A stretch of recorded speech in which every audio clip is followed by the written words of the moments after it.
আজকে আমি তৈরি করব তালের ক্ষীর। তালের ক্ষীর তৈরি করতে গেলে লাগবে এই তালটা, একটা তালের আমি জুসটা বের করে নিয়ে ভালো করে ঘন করে জাল দিয়ে নিয়েছি। আর এখানে আছে আমার একটা নারকেল কোড়া, নারকেলটাকে আমি কুড়ে নিয়েছি। আছে আমার 1 প্যাকেট দুধ, আর আছে হাফ কাপের একটু কম চিনি।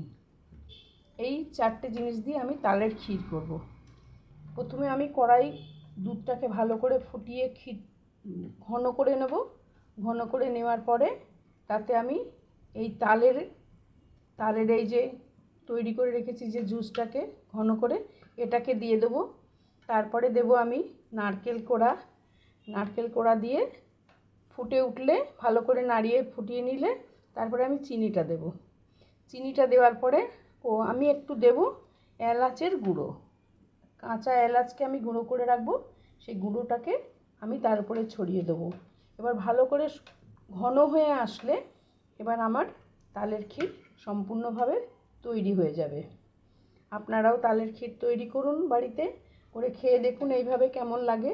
আর আমার তালের ক্ষীরটা করেছি সেটা কেমন হয়েছে, কি ভালো লাগলো কি না সেটাও অবশ্য কমেন্ট করে আমাকে জানাবেন, আর শেয়ার করবেন, আর লাইক করতে ভুলবেন না।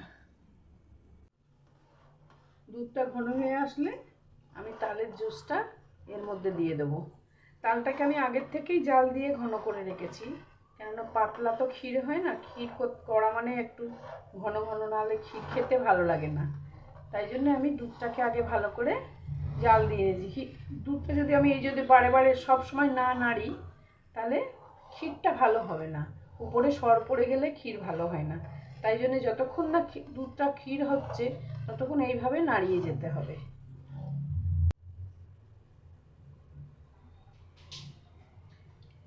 আমার দুধের ক্ষীরটা তৈরি হয়ে গেছে, দুধটা শুকিয়ে একদম এতটুকু হয়ে গেছে।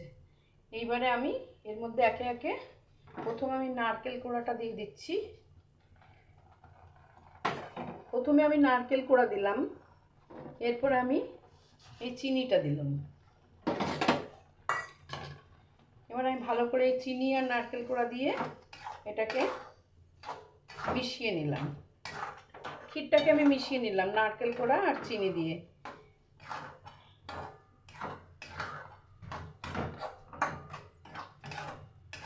এটা ভালো করে ফুটে উঠলে আমি এবার এতে দিয়ে দেব তালের গোলাটা।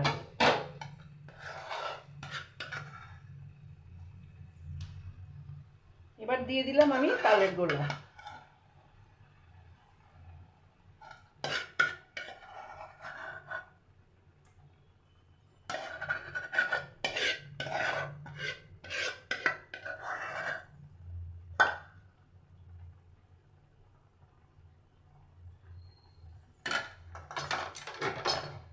এবার আমি এই তালটা দিয়ে সব কিছু একসাথে ভালো করে মিশিয়ে নেব।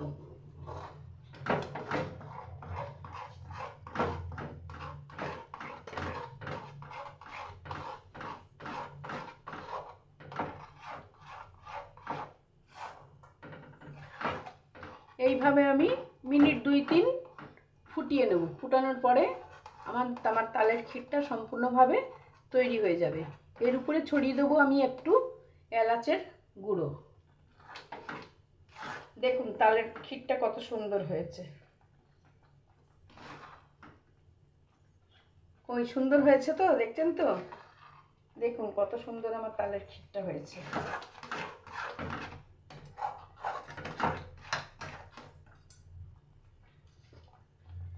এর উপরে আমি ছড়িয়ে দিলাম একটু এলাচের গুঁড়ো।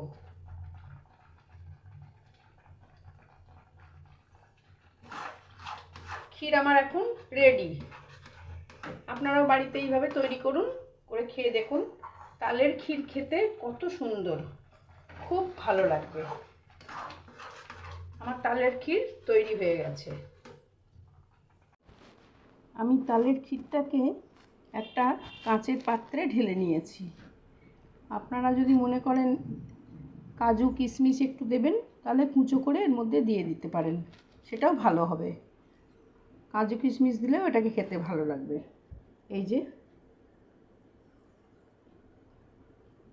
ভালো লাগলে আপনারা অবশ্যই তৈরি করে খাবেন আর কমেন্ট করে জানাবেন আমার ক্ষীরটা তৈরি করেছি কেমন হয়েছে, ভালো